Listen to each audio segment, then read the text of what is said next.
So we're sitting here with the Olympic champion, Alistair Brownlee. Alistair, I want to ask you firstly, what brought you to Abu Dhabi?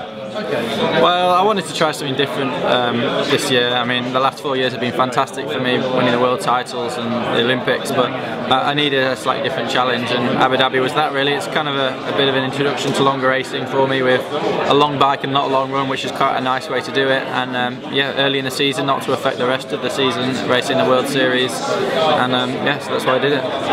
Ali, I guess the triathlon world sort of watches every time you step into non-drafting, and it will be no different this weekend. Do you feel pressure? I mean, obviously High V was far from your best race, but it was at the end of the season, so what is your feelings on non-drafting and your future in non-drafting? Do you see this as where Alistair Brownlee is going to be in the future?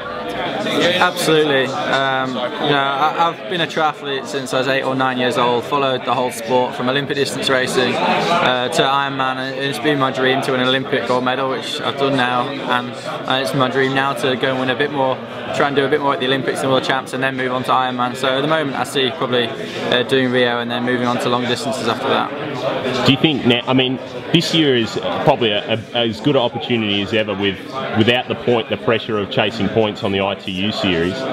Do you feel for yourself that it could be a good chance to go to Vegas, or is that not on the cards for you? Yeah, Vegas is something there kind of on the radar at the moment. It's something that I could step into, I think, without changing things around too much. The time of the year is very, very difficult. I don't know if it clashes or it's very, very close to London, isn't it, this year? I think it's about a week apart. A week apart, so yeah, that's very, very tough. And obviously London is probably the race for me this year. So yeah, at some point definitely, I'd love to give it a go, but probably not this year.